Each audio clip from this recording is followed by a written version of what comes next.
What are the chances that one of BYU's most recent additions to their 2024 football roster could be the wild card that shakes all things up for BYU in their quarterback derby this offseason? We'll talk about that. We'll also talk BYU basketball. Cougars looking to go to UCF and get their first ever Big 12 win. They'll do it just a few days after the Knights upset number 3 Kansas. What are the chances they can pull it off? We're talking about all of it on today's show. You are Locked On Cougars, your daily podcast on the BYU Cougars, part of the Locked On Podcast Network. Your team every day.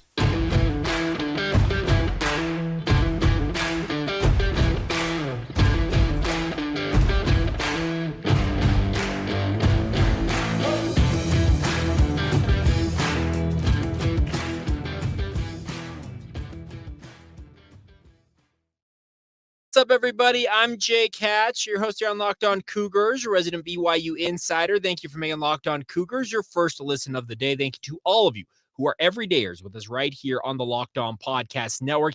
This is your original daily podcast focused on all things BYU sports, and we are brought to you today, by our title sponsor over at FanDuel. This episode is brought to you by the FanDuel Sportsbook. Make every moment more with our friends at FanDuel. Right now, new customers get $150 in bonus bets with any $5 money line bet. Win or lose, you can get that $150 in bonus bets. Go to FanDuel.com/lockedon to get started today. All right, let's dive right in on today's show. And I'm not going to bury the lead as we talk about the tease I had as we open the show. And there is an interesting development here for BYU in their quarterback derby. Now, the Cougars look like they're going to have 8 guys on their quarterback depth chart going into spring camp. I'm just going to say this right at the outset. I fully expect BYU will go into training camp and the 2024 football season with less than 8 quarterbacks on the roster. But that being aside, there was a question posed to me by a good friend of the podcast, Taylor, who's a longtime listener. And Taylor, I don't know if I've expressed this enough, but thank you to all of you, like guys like Taylor, who are longtime supporters of this podcast. But he reached out yesterday with the question and said, Jake, I've yet to hear you really talk a lot about Treyson Bourguet and what he can offer to the BYU football program. I said, okay, I'd be happy to hit on that. And here's the thing about this. Treyson Bourguet is an interesting case as he joins the BYU football program. This is a young man who is a former 3-star prospect. He was rated 85 according to 24/7 Sports. So that's a mid-tier 3-star prospect. That's a guy who can contribute at the Power 5 football level. And at the quarterback position, that's a little bit iffy because obviously quarterbacks are at a premium. You need to have high-level quarterback play to lift you to new heights. Now, Treyson ultimately enrolled and played at Western Michigan the past 2 years before leaving the Broncos and looking for a new home. He recently announced he's committed to BYU, and as I understand it, he is going to be coming to BYU with the intention of going out there and proving that he belongs in the quarterback race for BYU.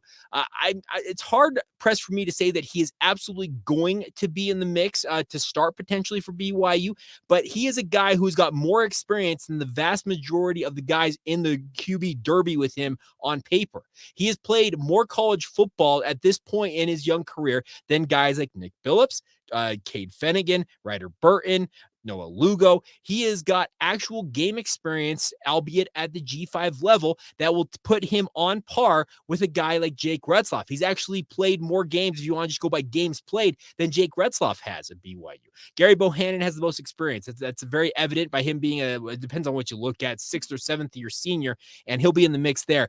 But the case for a guy like Treyson Bourguet to be in the mix for BYU in this quarterback derby, I think of one thing in particular, and that is his older brother Trenton. Now, Trenton plays at Arizona State, and hold your jokes about ASU and how this is going to relate, but let me extrapolate just for a minute here on Treyson Bourguet. Treyson Bourguet, if you look at his 24/7 profile when he committed to Arizona State in 2019, did not have a rating. That would mean he's a 2-star prospect in most people's mind, according to 24/7 Sports, but he wasn't rated at all when he ultimately landed Arizona State. He really bided his time and just kind of worked his way up methodically up the depth chart. Now, when things cratered at Arizona State with the whole thing with Herm Edwards and that whole thing going down, they were left with a bit of an issue at the quarterback position, and in comes this plucky junior at the time, Treyson Bourguet, and he ends up having some pretty decent moments for Arizona State.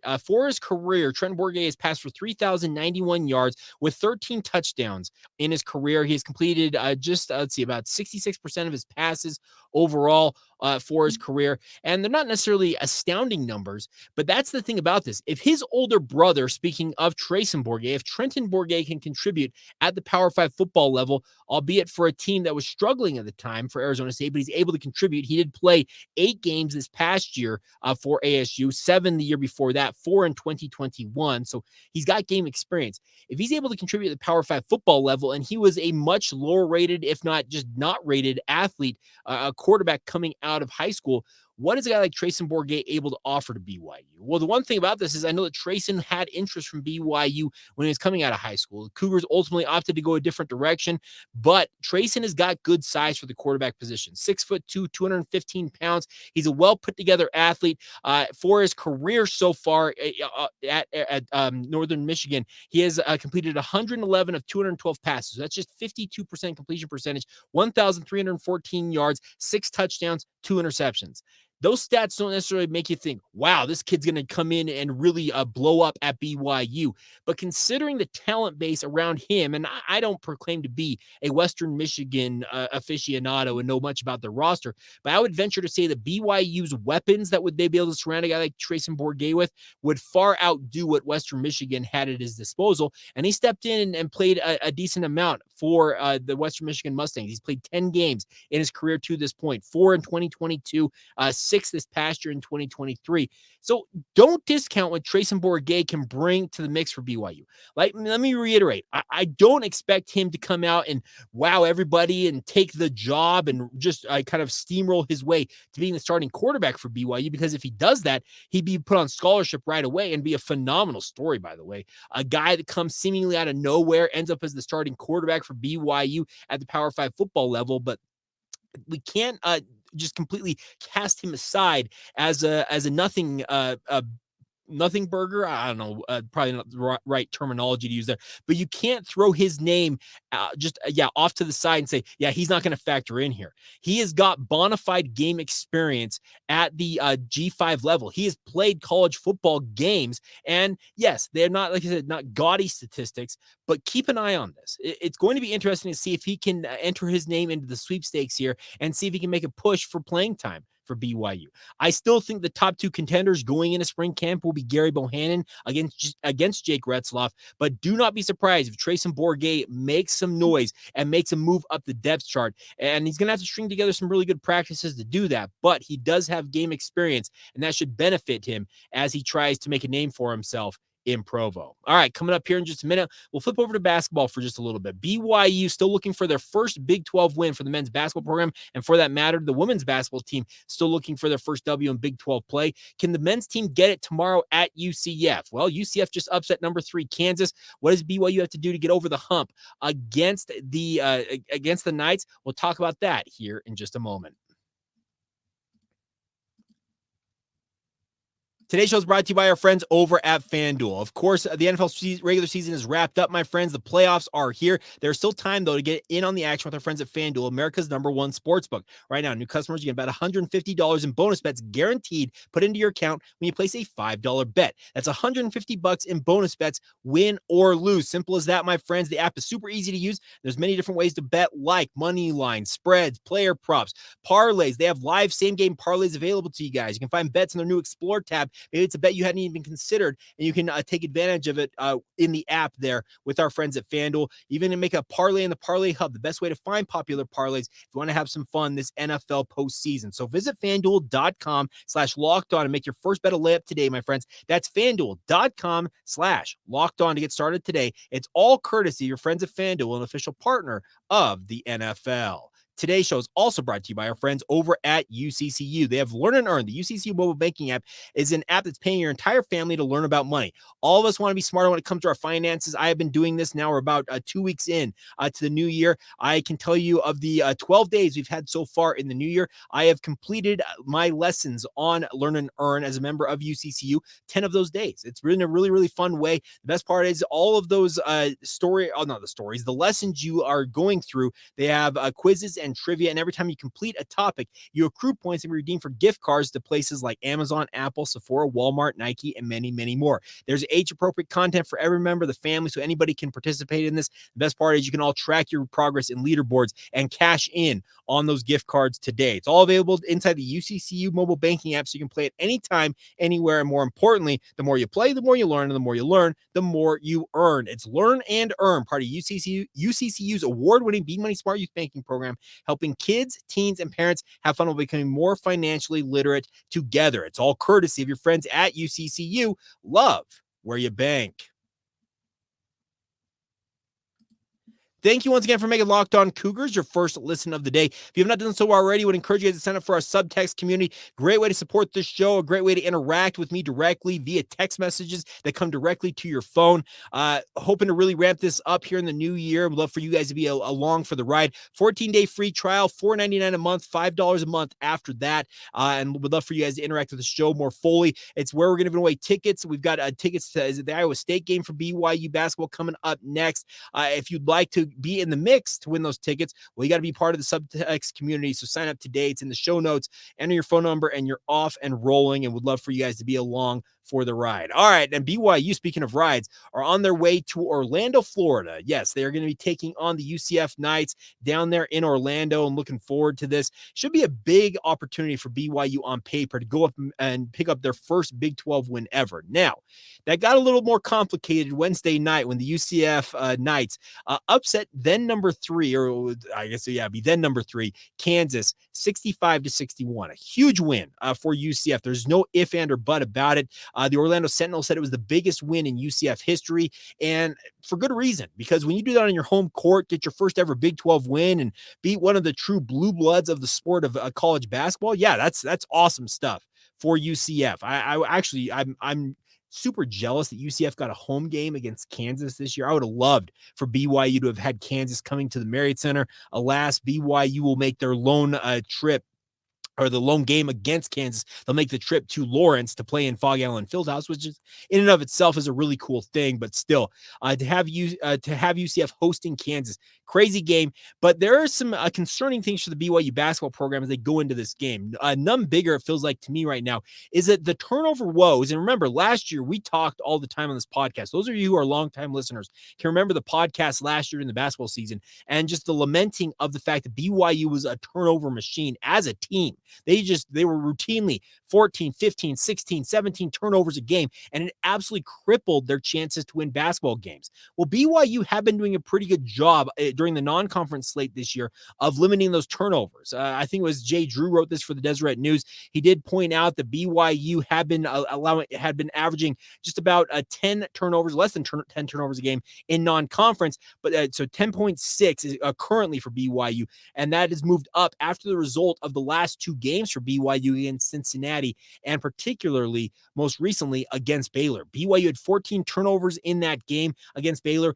18 points came off of those, and that's a huge reason why they lost 81-72 to the Baylor Bears. BYU has to avoid turnover woes if they want to win games in the Big 12. The problem is Johnny Dawkins, the head coach for UCF, he's got a really, really high-intensity defensive style that UCF relies on. They forced, let's see, was it 18 turnovers? Yeah, 18 turnovers on Kansas in that 65-60 upset win Wednesday night. Well, you can guarantee BYU is going to come into UCF, and UCF is going to be thinking, okay, if we can turn over Kansas that much, we're going to get after BYU, and we're going to make their life miserable. BYU, this is of paramount importance for BYU to take care of the basketball. One other thing that Jay Drew pointed out, and I had not considered this, and I went back and checked it for myself. Did you guys know it's been 7 straight games stretching back to last season since BYU won a true road game? Yeah, it's been quite a long time for BYU since they have won on the road. This is not going to be an easy game, but the hope for BYU going into this UCF matchup is that the Knights have a little bit of that hangover effect. They've got that halcyon high of beating the number 3 team in the country, and they have that letdown that very routinely happens when you get a big win like that. The problem is UCF is forcing 16.7 turnovers on average per game with Johnny Dawkins' defense out there. This is a UCF team that is not necessarily the most gifted team offensively, and I'd actually say far from it. That's the biggest thing BYU's got to be understanding is that UCF wants to make games a rock fight. They want to turn you over. They want to get buckets in transition. They want to muck it up and make it tough for you to go out there and run your offense. And BYU has learned very early on, I think here in Big 12 play, that Cincinnati, Baylor, they all have that intention of forcing BYU to make mistakes and punishing them for those mistakes. It's going to be very, very imperative that BYU make sure that they cover for themselves. Jalen Sellers is the leading scorer for UCF on the season, averaging 17.8 points per game. Darius Johnson, his backcourt running mate, is averaging 14.1, and then Marcellus Avery is the only other player in double digits on average scoring-wise, 10.1 points per game, albeit doing it in just 22 minutes. That's pretty efficient on his end. As a team, UCF is shooting on the season a grand total of 43% from the field, 32.5% from three. This is a team that if BYU takes care of the basketball, runs their sets, gets their ability to shoot the basketball back on track, which they actually had for stretches of that Baylor game, it could set up for BYU to go out there and get their first Big 12 win. But that turnover issue that has reared its ugly head for BYU basketball is going to be a massive, massive concern until Mark Pope's squad proves that they can take care of the basketball. There's a big point being made, and a lot of people have mentioned it on social media. We talked about it a little bit, I think, in our postcast after the Baylor game, the podcast we did right after that, is that Dallin Hall is really the only true point guard on BYU's roster. Now, there was obviously, during the offseason, they thought Quez Glover was going to be that guy. He ultimately decides to leave BYU, ends up transferring to Kansas State, and crazily enough, he hasn't even played basketball for Kansas State, and he very well may not play this entire season for the Wildcats due to multiple injuries. But that being what it is, BYU doesn't have a true backup point guard to handle the ball when Dallin Hall is off the court. And there have been a lot of people out there that have got concerns that Dallin Hall is shooting BYU out of basketball games. Mark Pope acknowledged that he's in a bit of a slump right now during his media availability on Wednesday. And I think Dallin Hall would tell you that, yes, he is in a shooting slump. But Mark Pope said this, shoot or shoot. And the biggest thing for me with Dallin Hall is he takes 2, maybe 3 shots a game that are like, why are you doing that? Why are you pulling from there? There's a 40-footer against Cincinnati that just, you're like, what are you doing there? Are you just hoisting up a prayer and hope it's going to knock it down? The shot selection, the decision making for Dallin Hall can be questionable at times with his shots that he takes on the court. I'm not going to question, though, that his ability to distribute the basketball, he's averaging better than 2 assists to every turnover. So he's doing his job as the point guard or handling the ball most for BYU. The biggest question is, who else can take that burden off of him? Well, there was some thought that might be Dawson Baker, but as Mark Pope pointed out, the decision is coming down the pipe, and I'll tell you right now that Dawson Baker, in my mind, is not going to play another game of basketball this season for BYU. He's had a surgery on that foot, has not responded to treatment, and the recovery window it just has not worked. So he's going to have to go undergo the knife once again to hopefully fix the foot issue that has been really hampering him. And that takes a guy off of the court that BYU may have turned to as that backup number 1 to be that point guard to handle things with the second team.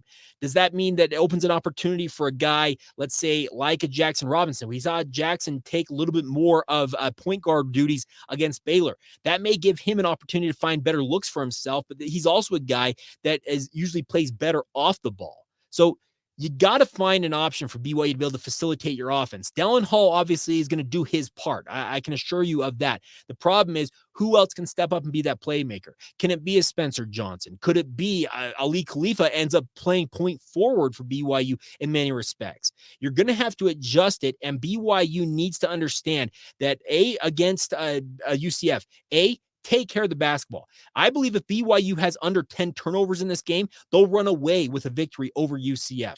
Number 2, find good shots. I thought BYU's shot selection against Cincinnati was awful, and it improved markedly going into that Baylor game.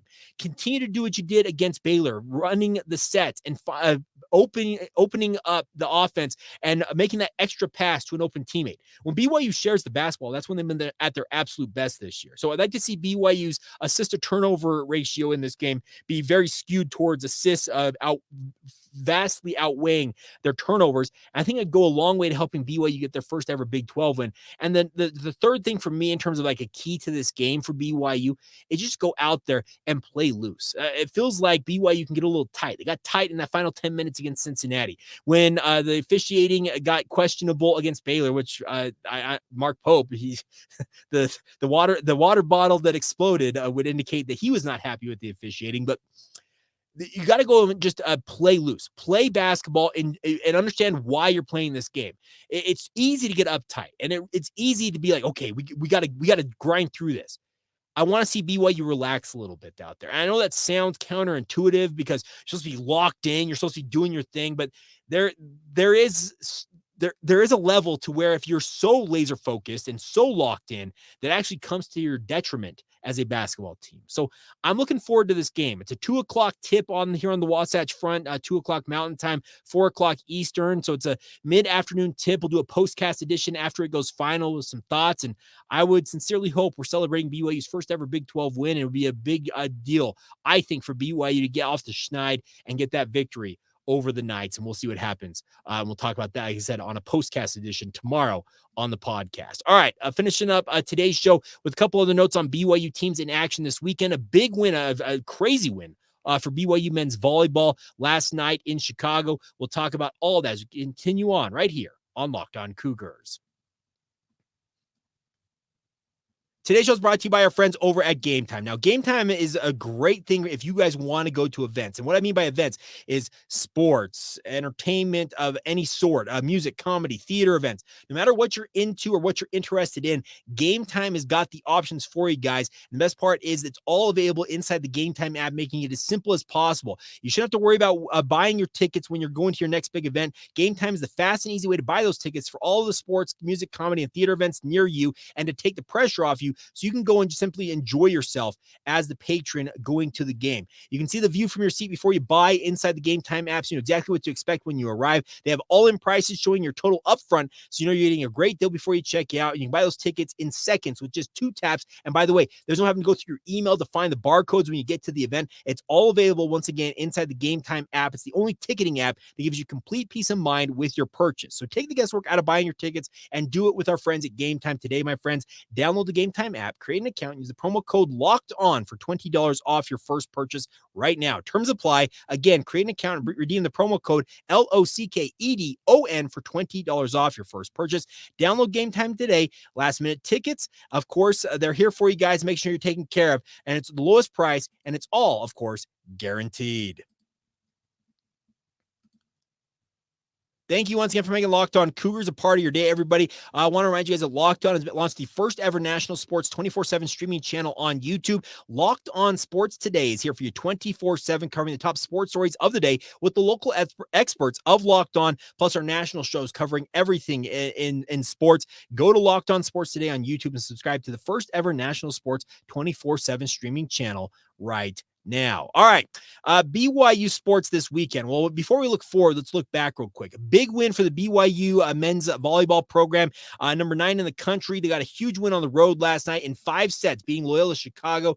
Huge showing for them. They actually found themselves on the ropes. I think it was a 13-11, if I'm not mistaken, in that 5th set. BYU comes storming back to win it 15, I believe 15-12, 15-13. No matter. It was a big win for BYU. 3 sets to 2. They get the 5-set victory. They stay out there in the Chicago area to take on Lewis tomorrow night. Looking forward to seeing if they can get to 4-0 on the season, and it should be a great opportunity to do so. Lewis is ranked number 14 in the country. As I mentioned, BYU ranked number 9, so we'll see where things shake out for BYU tomorrow night if you want to tune into that. It is going to be a live stream. You can go to BYUCougars.com. That starts at 6 o'clock Mountain Time as the Cougars take on the Flyers from Lewis University, but a big win for BYU all the same, as I mentioned. Also, coming up tomorrow, BYU women's basketball. They are taking on Cincinnati at the Marriott Center. Now, This is a 4:00 tip. So if you want to watch BYU men's basketball, maybe head over at halftime and then catch the second half before you watch BYU women's basketball in action.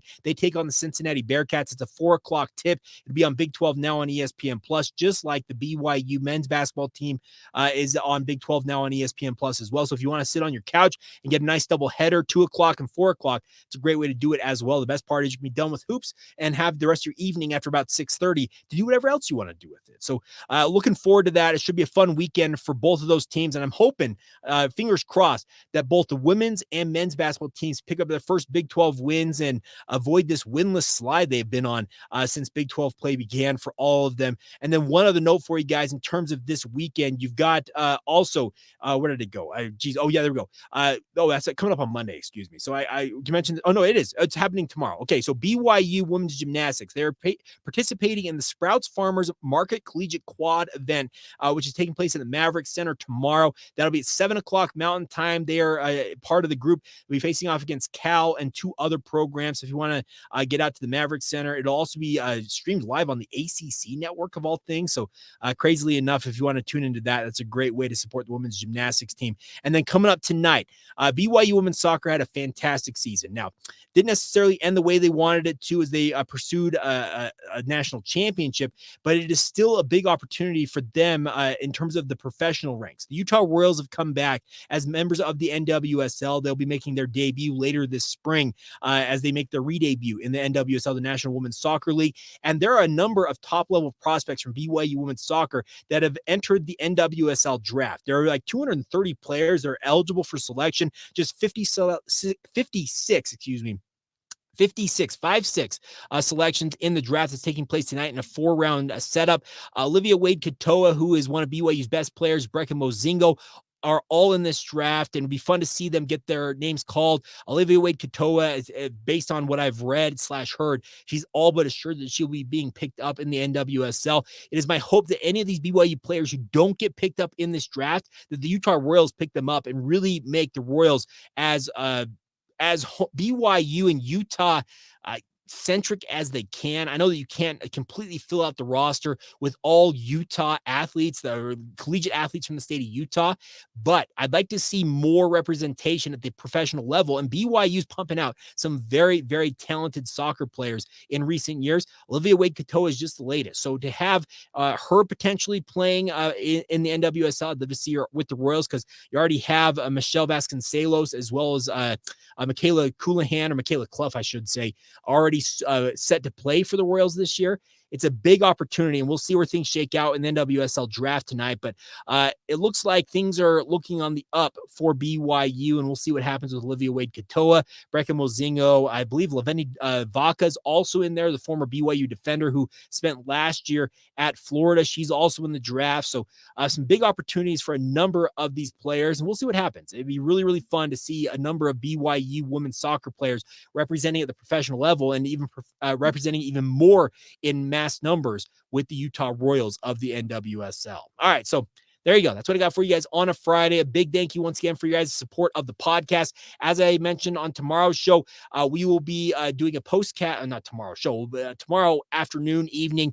I'll sit down and do a postcast reacting to whatever happened in BYU and UCF. And as I mentioned, if you want to win tickets to the Iowa State game next Tuesday at the Marriott Center, you got to be a member of our subtext community. I'll be texting out the directions of how you can win those tickets to watch Iowa State and BYU in the Marriott Center Tuesday night. That'll be coming out today for you guys. So stay tuned for that. For those of you who are already on subtext, or if you want to sign up, get in on it right away. All right, there you go. That's going to do it. A big thank you once again for checking out the show. Thank you once again, as I always say, for making it your first listen of the day. Thank you to all of you who are everydayers. And of course, we'll be back again with you guys soon. This has been the Locked On Cougars podcast.